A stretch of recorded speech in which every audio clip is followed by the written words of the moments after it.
Código deontológico del psicólogo. Artículo 1. Este código deontológico de la profesión de psicólogo está destinado a servir como regla de conducta profesional en el ejercicio de la psicología en cualquiera de sus modalidades. El Consejo General de Colegios Oficiales de Psicólogos lo hace suyo y de acuerdo con sus normas juzgará el ejercicio de la profesión de los colegiados. Artículo 2. La actividad del psicólogo se rige ante todo por los principios de convivencia y de legalidad democráticamente establecidos en el Estado español. Artículo 3. En el ejercicio de su profesión, el psicólogo tendrá en cuenta las normas explícitas e implícitas que rigen en el entorno social en que actúa, considerándolas como elementos de la situación y valorando las consecuencias que la conformidad o desviación respecto a ellas puedan tener en su quehacer profesional. Artículo 4. El psicólogo rechazará toda clase de impedimentos o trabas a su independencia profesional y al legítimo ejercicio de su profesión, dentro del marco de derechos y deberes que traza el presente código. I. Principios generales. Artículo 5. El ejercicio de la psicología se ordena a una finalidad humana y social que puede expresarse en objetivos tales como el bienestar, la salud, la calidad de vida, la plenitud del desarrollo de las personas y de los grupos, en los distintos ámbitos de la vida individual y social. Puesto que el psicólogo no es el único profesional que persigue estos objetivos humanitarios y sociales, es conveniente, y en algunos casos, es precisa la colaboración interdisciplinar con otros profesionales, sin perjuicio de las competencias y saber de cada uno de ellos. Artículo 6. La profesión de psicólogo se rige por principios comunes a toda deontología profesional: respeto a la persona, protección de los derechos humanos, sentido de responsabilidad, honestidad, sinceridad para con los clientes, prudencia en la aplicación de instrumentos y técnicas, competencia profesional, solidez de la fundamentación objetiva y científica de sus intervenciones profesionales. Artículo 7. El psicólogo no realizará por sí mismo, ni contribuirá a prácticas que atenten a la libertad e integridad física y psíquica de las personas. La intervención directa o la cooperación en la tortura y malos tratos, además de delito, constituye la más grave violación de la ética profesional de los las psicólogos. Estos no participarán en ningún modo, tampoco como investigadores, como asesores o como encubridores, en la práctica de la tortura, ni en otros procedimientos crueles, inhumanos o degradantes cualesquiera que sean las personas víctimas de los mismos. Las acusaciones, delitos, sospechas de que sean objeto, o las informaciones que se quiera obtener de ellas, y la situación de conflicto armado, guerra civil, revolución, terrorismo o cualquier otra, por la que pretendan justificarse tales procedimientos. Artículo 8. Todo. A psicólogo deber informar, al menos a los organismos colegiales, acerca de violaciones de los derechos humanos, malos tratos o condiciones de reclusión crueles, inhumanas o degradantes de que sea víctima cualquier persona, y de los que tuviere conocimiento en el ejercicio de su profesión. Artículo 9. El psicólogo respetará los criterios morales y religiosos de sus clientes, sin que ello impida su cuestionamiento cuando sea necesario en el curso de la intervención. Artículo 10. En la prestación de sus servicios, el psicólogo no hará ninguna discriminación de personas por razón de nacimiento, edad, raza, sexo, credo, ideología, nacionalidad, clase social o cualquier otra diferencia. Artículo 11. El psicólogo no aprovechará, para lucro o beneficio propio o de terceros, la situación de poder o superioridad que el ejercicio de la profesión pueda conferirle sobre los clientes. Artículo 12. Especialmente en sus informes escritos, el psicólogo será sumamente cauto, prudente y crítico frente a nociones que fácilmente degeneran en etiquetas devaluadoras y discriminatorias, del género de normal a normal, adaptado, inadaptado, o inteligente, deficiente. Artículo 13. El psicólogo no realizará maniobras o actuaciones de captación contrarias a la ley encaminadas a que le sean confiados los casos de determinadas personas o tendentes a asegurar su monopolio profesional en un área determinada. El psicólogo en una institución pública no aprovechará esta situación para derivar casos a su propia práctica privada. Nunca el psicólogo realizará maniobras de captación encaminadas a que le sean confiados los casos de determinadas personas, ni tampoco procederá en actuaciones que aseguren prácticamente su monopolio profesional en un área determinada. El psicólogo en una institución pública no aprovechará esta situación para derivar casos a su propia práctica privada. Se deja sin efecto según el criterio de la CNC. Artículo 14. El psicólogo no prestará su nombre ni su firma a personas que ilegítimamente, sin la titulación y preparación necesarias, realizan actos de ejercicio de la psicología, y denunciará los casos de intrusismo que lleguen a su conocimiento. Tampoco encubrirá con su titulación actividades vanas o engañosas. Artículo 15. Cuando se halle ante intereses personales o institucionales contrapuestos, procurará el psicólogo realizar su actividad en términos de máxima imparcialidad. La prestación de servicios en una institución no exime de la consideración, respeto y atención a las personas que pueden entrar en conflicto con la institución misma, y de las cuales el psicólogo, en aquellas ocasiones en que legítimamente proceda, habrá de hacerse valedor ante las autoridades institucionales. Segundo, de la competencia profesional y de la relación con otros profesionales. Artículo 16. Los deberes y derechos de la profesión de psicólogo se constituyen a partir de un principio de independencia y autonomía profesional, cualquiera que sea la posición jerárquica que en una determinada organización ocupe respecto a otros profesionales y autoridades superiores. Artículo 17. La autoridad profesional del psicólogo se fundamenta en su carácter, en su capacitación y cualificación para las tareas que desempeña. El psicólogo ha de estar profesionalmente preparado y especializado en la utilización de métodos, instrumentos, técnicas y procedimientos que adopte en su trabajo. Forma parte de su trabajo el esfuerzo continuado de actualización de su competencia profesional. Debe reconocer los límites de su competencia y las limitaciones de sus técnicas. Artículo 18. Sin perjuicio de la legítima diversidad de teorías, escuelas y métodos, el psicólogo no utilizará medios o procedimientos que no se hallen suficientemente contrastados, dentro de los límites del conocimiento científico vigente. En el caso de investigaciones para poner a prueba técnicas o instrumentos nuevos, todavía no contrastados, lo hará saber así a sus clientes antes de su utilización. Artículo 19. Todo tipo de material estrictamente psicológico, tanto de evaluación cuanto de intervención o tratamiento, queda reservado al uso de los psicólogos, quienes, por otra parte, se abstendrán de facilitarlos a otras personas no competentes. Las psicólogos gestionarán o en su caso garantizarán la debida custodia de los documentos psicológicos. Artículo 20. Cuando una determinada evaluación o intervención psicológica envuelva estrechas relaciones con otras áreas disciplinares y competencias profesionales, el psicólogo tratará de asegurar las correspondientes conexiones, bien por sí mismo, bien indicándoselo y orientando en ese sentido al cliente. Artículo 21.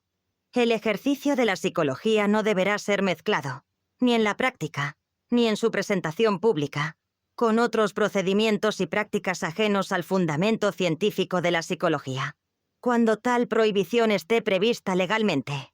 Artículo 22. Sin perjuicio de la crítica científica que estime oportuna, en el ejercicio de la profesión, el psicólogo no desacreditará a colegas u otros profesionales que trabajan con sus mismos o diferentes métodos, y hablará con respeto de las escuelas y tipos de intervención que gozan de credibilidad científica y profesional. Artículo 23.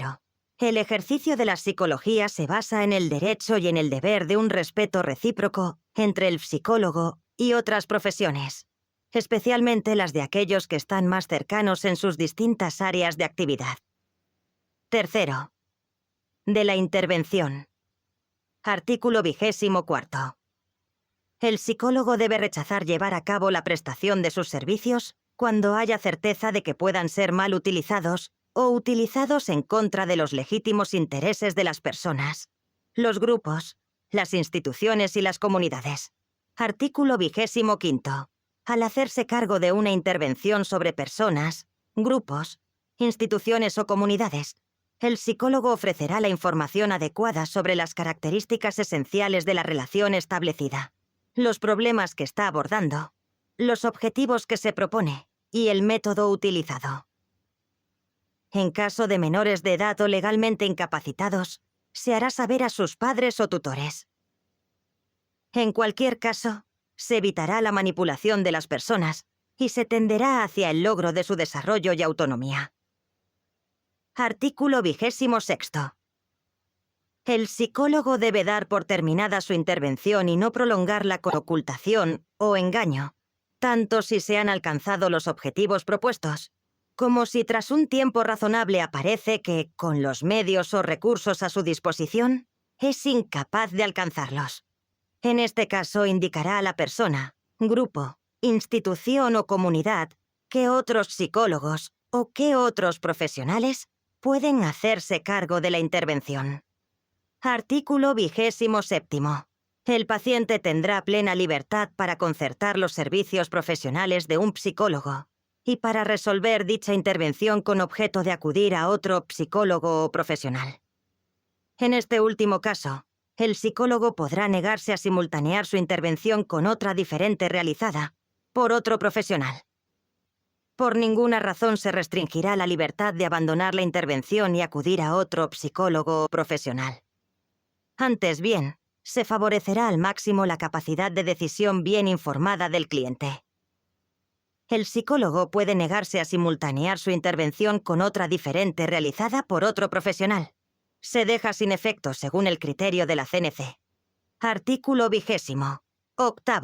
El psicólogo no aprovechará la situación de poder que pueda proporcionarle su estatus para reclamar condiciones especiales de trabajo o remuneraciones superiores a las alcanzables en circunstancias normales. Artículo 29. Del mismo modo, no se prestará a situaciones confusas en las que su papel y función sean equívocos o ambiguos. Artículo 30. Sin perjuicio del derecho del paciente a la libre elección de psicólogo en los términos ya establecidos, no corresponde al nuevo psicólogo designado valorar las intervenciones iniciadas por otros psicólogos. Artículo 31. En los casos en que los servicios del psicólogo sean requeridos para asesorar y o efectuar campañas de publicidad comercial, política y similares, el psicólogo colaborará en la salvaguardia de la veracidad de los contenidos y del respeto a las personas. Artículo 32. El psicólogo debe tener especial cuidado en no crear falsas expectativas que después sea incapaz de satisfacer profesionalmente. Cuarto. De la investigación y docencia. Artículo 33. Todo psicólogo, en el ejercicio de su profesión, procurará contribuir al progreso de la ciencia y de la profesión psicológica, investigando en su disciplina, ateniéndose a las reglas y exigencias del trabajo científico y comunicando su saber a estudiantes y otros profesionales según los usos científicos y o a través de la docencia. Artículo 34. En la investigación rehusará el psicólogo absolutamente la producción en la persona de daños permanentes, irreversibles o innecesarios para la evitación de otros mayores. La participación en cualquier investigación deberá ser autorizada explícitamente por la persona con la que ésta se realiza, o bien por sus padres o tutores en el caso de menores o incapacitados. Artículo 35. Cuando la investigación psicológica requiera alguna clase de daños pasajeros y molestias, como choques eléctricos o privación sensorial, el investigador, ante todo, se asegurará de que los sujetos participen en las sesiones experimentales con verdadera libertad, sin constricciones ajenas de tipo alguno, y no los aceptará sino tras informarles puntualmente sobre esos daños y obtener su consiguiente consentimiento. Aún habiendo inicialmente consentido, El sujeto podrá en cualquier momento decidir interrumpir su participación en el experimento. Artículo 36. Cuando la investigación requiera del recurso a la decepción o al engaño, el psicólogo se asegurará de que éste no va a producir perjuicios duraderos en ninguno de los sujetos. Y en todo caso, revelará a estos la naturaleza y necesidad experimental de engaño al concluir la sesión o la investigación. Artículo 37.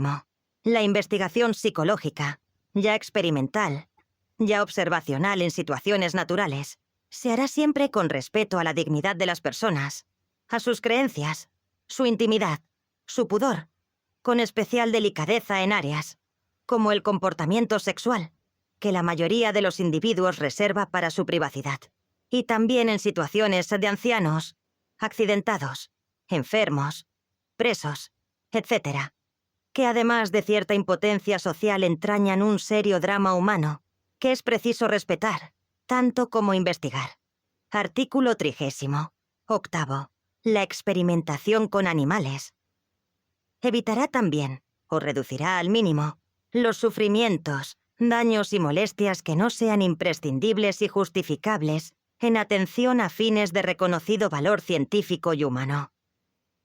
Las operaciones quirúrgicas sobre animales se efectuarán con anestesia y se adoptarán medidas apropiadas para evitar las posibles complicaciones.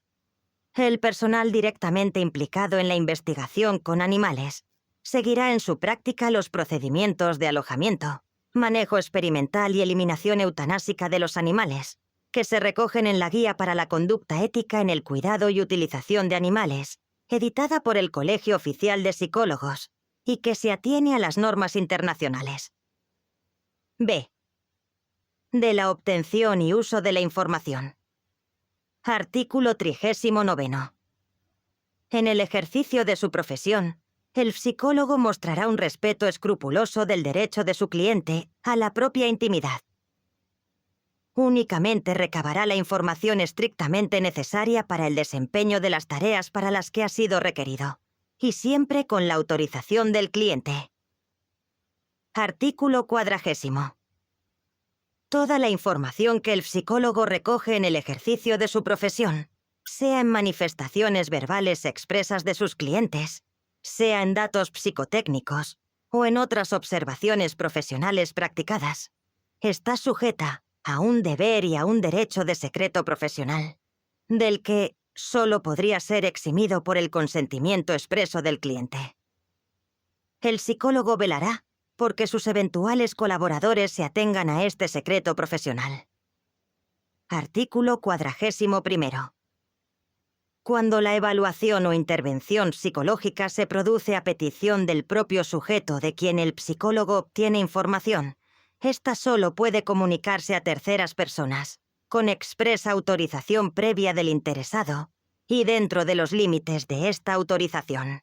Artículo 42. Cuando dicha evaluación o intervención ha sido solicitada por otra persona, jueces, profesionales de la enseñanza, padres, empleadores o cualquier otro solicitante diferente del sujeto evaluado, este último o sus padres o tutores tendrán derecho a ser informados del hecho de la evaluación o intervención y del destinatario del informe psicológico consiguiente. El sujeto de un informe psicológico tiene derecho a conocer el contenido del mismo, siempre que de ello no se derive un grave perjuicio para el sujeto o para el psicólogo, y aunque la solicitud de su realización haya sido hecha por otras personas. Artículo 43. Los informes psicológicos realizados a petición de instituciones u organizaciones en general, aparte de lo indicado en el artículo anterior, estarán sometidos al mismo deber y derecho general de confidencialidad antes establecido, quedando tanto el psicólogo como la correspondiente instancia solicitante obligados a no darles difusión fuera del estricto marco para el que fueron recabados. Las enumeraciones o listas de sujetos evaluados en los que deban constar los diagnósticos o datos de la evaluación y que se les requieran al psicólogo por otras instancias, a efectos de planificación, obtención de recursos u otros, Deberán realizarse omitiendo el nombre y datos de identificación del sujeto, siempre que no sean estrictamente necesarios. Artículo 44. De la información profesionalmente adquirida no debe nunca el psicólogo servirse ni en beneficio propio o de terceros, ni en perjuicio del interesado. Artículo 45. La exposición oral, impresa, audiovisual u otra, de casos clínicos o ilustrativos con fines didácticos o de comunicación o divulgación científica, debe hacerse de modo que no sea posible la identificación de la persona, grupo o institución de que se trata. En el caso de que el medio usado para tales exposiciones conlleve la posibilidad de identificación del sujeto, será necesario su consentimiento previo explícito.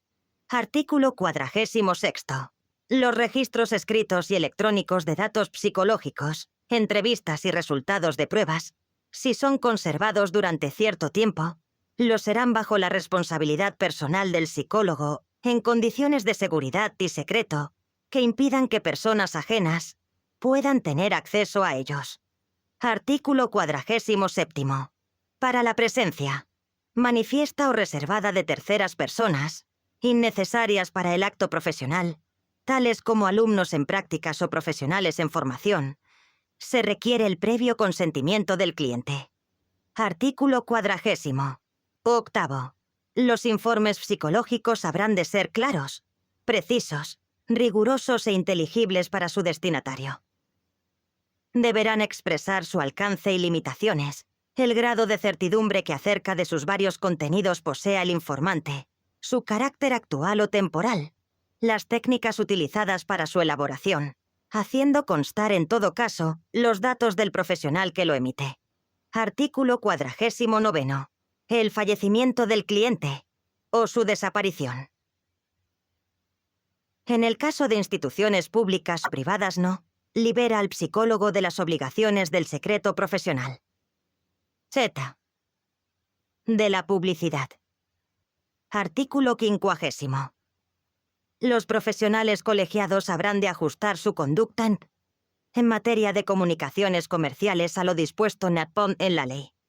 Los profesionales colegiados habrán de ajustar su conducta en materia de comunicaciones comerciales a lo dispuesto en la ley, con la finalidad de salvaguardar la independencia e integridad de la profesión, así como, en su caso, el secreto profesional. Se deja sin efecto según el criterio de la CNC. Artículo 50. Primero, sin perjuicio de la responsabilidad penal que pueda suponer, constituye una grave violación de la deontología profesional atribuirse en cualquier medio anuncios, placas, tarjetas de visita, programas, una titulación que no se posee, así como también utilizar denominaciones y títulos ambiguos, que, aun sin faltar de modo literal a la verdad, pueden fácilmente inducir a error o a confusión, e igualmente favorecer la credulidad del público a propósito de técnicas o procedimientos de dudosa eficacia. Artículo 50. Segundo.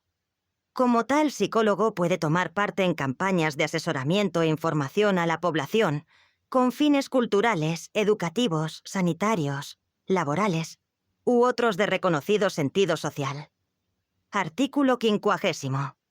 Tercero. El psicólogo que utilice seudónimo en su actividad profesional deberá declararlo al Consejo General de Colegios Oficiales de Psicólogos para su correspondiente registro. Séptimo. De los honorarios y remuneración. Artículo 54. Los criterios orientativos en materia de honorarios y remuneración solo pueden referirse a los supuestos de tasación de costas. Artículo 55. En el ejercicio libre de la profesión, el psicólogo informará previamente al cliente sobre la cuantía de los honorarios por sus actos profesionales. Artículo 56. El psicólogo en ningún caso percibirá remuneración alguna relacionada con la derivación de clientes a otros profesionales. La J. Gral de 13 de diciembre de 2014 acuerda suprimir dicho artículo siguiendo las indicaciones de la CNC. Octavo. Garantías procesales. Artículo 57. La Comisión Deontológica creada por el Consejo General de Colegios Oficiales de Psicólogos velará por la interpretación y aplicación de este código. El Consejo General de Colegios Oficiales de Psicólogos asegurará la difusión de este código entre todos los profesionales y el conjunto de instituciones sociales. Procurarán asimismo que los principios aquí expuestos sean objeto de estudio por todos los estudiantes de psicología en las universidades. Artículo 50. Octavo. Las infracciones de las normas del Código Deontológico en el ejercicio de la psicología deberán ser denunciadas ante la Comisión Deontológica. El expediente deberá tramitarse bajo los principios de audiencia, contradicción y reserva, concluyendo con una propuesta de resolución de la Comisión. La Junta de Gobierno, oído al interesado, adoptará la resolución procedente, acordando el sobreseimiento o la imposición de la sanción disciplinaria que estatutariamente corresponda. Artículo 59. El Consejo General de Colegios Oficiales de Psicólogos garantiza la defensa de aquellos colegiados que se vean atacados o amenazados por el ejercicio de actos profesionales, legítimamente realizados dentro del marco de derechos y deberes del presente Código, defendiendo en particular el secreto profesional y la dignidad e independencia del psicólogo. Artículo 60. El Consejo General de Colegios Oficiales de Psicólogos tratará de que las normas de este código deontológico, que representan un compromiso formal de las instituciones colegiales y de la profesión ante la sociedad española, en la medida en que la sociedad misma las valore como esenciales para el ejercicio de una profesión de alto significado humano y social, pasen a formar parte del ordenamiento jurídico garantizado por los poderes públicos. Artículo 61. Cuando un psicólogo se vea en el conflicto de normas adversas, incompatibles, ya legales, ya de este código deontológico, que entran en colisión para un caso concreto, resolverá en conciencia, informando a las distintas partes interesadas y a la Comisión Deontológica Colegial. Anexo. Reglamento de la Comisión Deontológica Estatal. Del Consejo General de Colegios Oficiales de Psicólogos. Preámbulo. El Código Deontológico de la profesión de psicólogo está destinado a servir como pauta de conducta profesional en el ejercicio de la psicología, en cualquiera de sus modalidades, rigiéndose su actividad ante todo por los principios de convivencia y legalidad democráticamente establecidos, y debiendo tener en cuenta dicha actuación profesional las normas explícitas e implícitas que existen en el entorno social en el que actúa. El título oído del Código Deontológico del Psicólogo recoge el marco general para el procedimiento de queja y tramitación de demandas, atribuyéndole a la Comisión Deontológica del Consejo General de Colegios Oficiales de Psicólogos la función de velar por la interpretación y aplicación de este código. Los colegios territoriales han venido constituyendo, o están en el proceso de hacerlo, comisiones deontológicas territoriales que se ocupan principalmente de la difusión y cumplimiento del código en sus demarcaciones y tramitan las quejas que les son presentadas por usuarios y colegiados, velando especialmente por promover el mejor desarrollo de la conciencia y actuación profesional y proponiendo en su caso resoluciones a las respectivas juntas de gobierno. Compete ahora al Consejo General de Colegios Oficiales de Psicólogos constituir y reglamentar el funcionamiento de la Comisión Deontológica Estatal, reglamento que fue promulgado por la Junta de Gobierno, Secretaría Estatal, en su reunión de 7 de noviembre de 1992 y, posteriormente, ratificado por la Junta General del Consejo General de Colegios Oficiales de Psicólogos, en su reunión de 24 de febrero de 2007. Fines de la Comisión Deontológica Estatal. La Comisión Deontológica Estatal, CDE, del Consejo General de Colegios Oficiales de Psicólogos tendrá los siguientes fines. 1.1. Velar por la difusión y el cumplimiento del Código Deontológico del Psicólogo en el ámbito de su competencia. 1.2.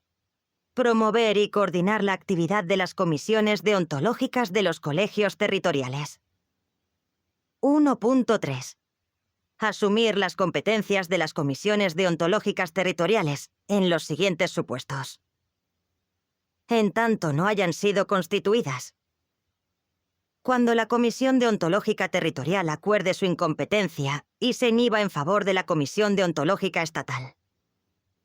A petición de la Junta de Gobierno del Consejo General de COP. 1.4. Establecer relaciones con las comisiones deontológicas de otros colegios, asociaciones, instituciones u otros organismos, tanto en el ámbito nacional como en el internacional. 1.5.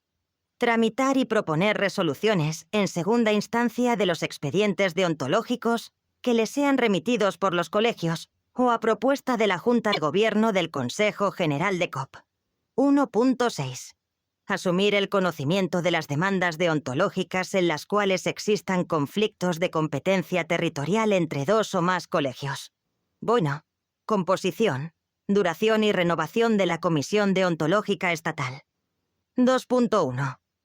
La Comisión Deontológica Estatal estará compuesta como miembros natos por los presidentes de las comisiones deontológicas de los colegios territoriales u otras organizaciones colegiales con las que así se concierte y en su defecto, interinamente, por los coordinadores de los temas deontológicos que hayan designado las respectivas juntas de gobierno. También formará parte de la Comisión Deontológica Estatal, con voz pero sin voto, un miembro de la Junta de Gobierno del Consejo General de Colegios Oficiales de Psicólogos, que actuará como enlace con la misma. 2.2. La Comisión Deontológica Estatal tendrá un presidente, vicepresidente, secretario y vicesecretario, que serán elegidos mediante votación de entre los miembros natos con voz y voto de la comisión, en la primera sesión ordinaria de la comisión, que se celebrará tras la aprobación de este reglamento. Los cargos se ocuparán por un período de 4 años. Si un cargo electo cesa como miembro de la comisión, continuará ocupando su cargo en funciones hasta que se proceda a nueva elección en la primera sesión ordinaria, que celebre la comisión. Los cargos podrán ser reelegidos exclusivamente por otro período de 4 años. 2.3. Las sesiones de trabajo serán convocadas y moderadas por el presidente. El secretario levantará actas de las sesiones y se ocupará de la tramitación de los expedientes en curso y de la custodia de los documentos. El vicepresidente y vicesecretario asumirán las sustituciones respectivas en caso de ausencia o enfermedad y asumirán las tareas que se les deleguen. Los acuerdos en las sesiones serán tomados por mayoría simple, pudiendo expresarse votos particulares. No se aceptará delegación de voto. El asesor jurídico del Consejo General de Colegios Oficiales de Psicólogos estará presente en las deliberaciones y actuará como consultor con voz, pero sin voto. 2.4. La Comisión Deontológica Estatal se reunirá al menos 2 veces al año, o a petición de 1/3 de sus miembros. 2.5. El presidente, vicepresidente, secretario y vicesecretario, asistidos por el asesor jurídico, constituirán la comisión permanente. Tercer procedimiento de tramitación de demandas 3.1. En primera instancia, las quejas o demandas deberán ser formuladas por escrito en sobre cerrado y enviadas al presidente de la Comisión Deontológica Estatal. 3.2. Cuando la Comisión Deontológica Estatal actúe en segunda instancia, la Comisión Deontológica del Colegio Territorial que la tramitó en primera deberá aportar toda la documentación e información de que disponga sobre el asunto a la Secretaría de la Comisión Deontológica Estatal, con la debida reserva. 3.3. No se aceptarán quejas o demandas presentadas de forma anónima. 3.4. Se garantizará la reserva sobre el procedimiento seguido y las partes implicadas dentro de los límites que establece la ley, y en función de las características de las resoluciones que se adopten. 3.5. Previo informe de la Secretaría y Asesoría Jurídica, la Comisión Permanente de la Comisión Deontológica Estatal podrá optar por a. Admisión a trámite de la demanda. b. No admitir a trámite la demanda. 3.6. Una vez admitida la demanda, se decidirá si se tramita por procedimiento de urgencia o el normal. 3.7. En el procedimiento de urgencia, la queja o demanda será estudiada por un instructor, miembro de la Comisión Deontológica Estatal designado al efecto y resuelta por él con la comisión permanente, en el plazo de 2 meses elevando el correspondiente informe escrito. 3.8. En el procedimiento normal, el instructor que se nombre dará audiencia a todas las partes interesadas con la asistencia de los consultores que la Comisión Deontológica Estatal considere oportunos. 3.9. El plazo máximo de resolución en el procedimiento normal será de 8 meses. 3 de octubre. El instructor presentará informes escritos tanto del procedimiento como de las aportaciones de los consultores, que serán estudiados por la Comisión Deontológica Estatal o su permanente para adoptar la propuesta correspondiente. 3.11. La Comisión Deontológica Estatal elevará propuesta a la Junta de Gobierno, que adoptará la resolución pertinente y la comunicará a las partes interesadas. 3.12. Toda la documentación y pruebas relativas a los expedientes deontológicos será archivada bajo garantías suficientes que instrumentará el secretario durante 5 años, al cabo de los cuales será destruida. 3.13.